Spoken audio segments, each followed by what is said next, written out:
işim bitti. Acaba kokuyu duyan bu market ne güzel kokuyor. Acaba çok güzel sebze meyve var mı diyecek mi ki?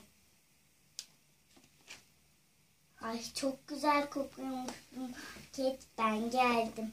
Temizlik mi yaptın yoksa? Aynen öyle. Temizlik yaptım. İstersen bir şey alabilirsin. Fiyatı çok da pahalı değil. Tamam, ben bir poşet almak istiyorum şuradan. Araba değil de.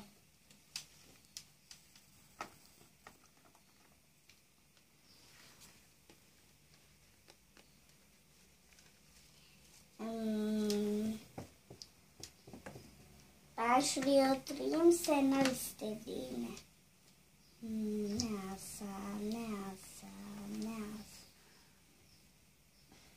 Bir tane kendim için telefon alabilirim. Bunun bir koyuş yeri var mıydı acaba?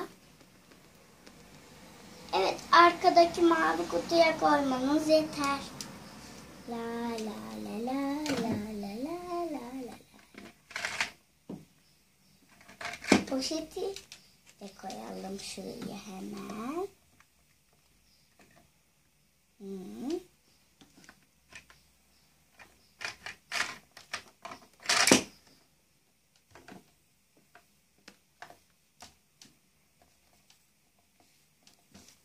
Evet, alabiliriz. Bir de ne alsam? Bir de kendim için bir tane babet alayım. Bunu şuraya, ben şuraya alayım, poşete harcamayayım.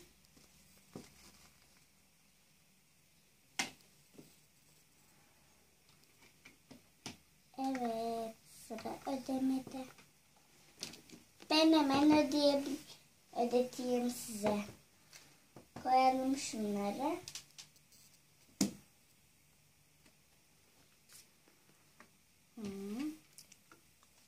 Tamam. Şimdi ben ödeyeyim. Siz bekleyin.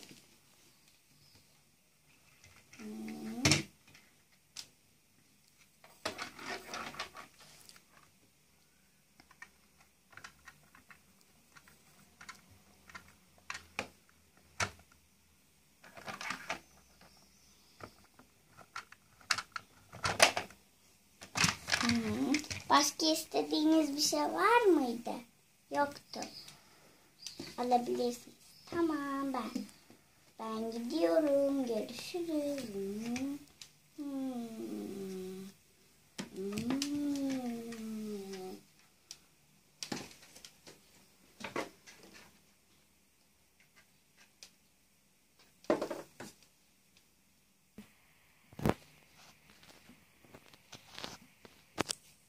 Öf, bu yer çok pislenmiş. Her gelen de burayı çok pisletiyor. Hemen mendilimle hızlıca silmem gerek. Kış kış kış. Gidin bakayım, tüyler kış kış kış. Çok şükür gitti şu tüyler. Ben de azıcık oturup dinleneyim şöyle.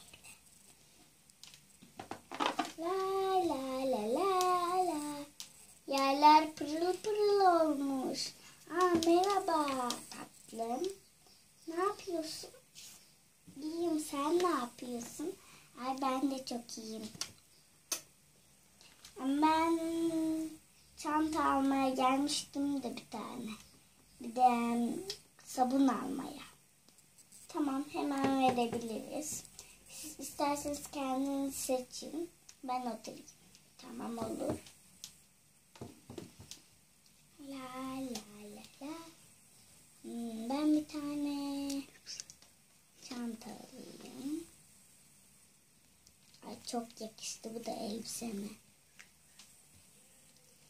Hemen bunu arabama, kasaya koyabilirim. Poşet almama gerek yok. Daha sonra arabama koyacağım. Sabunumu da alayım. Bunu da koyayım. Evet.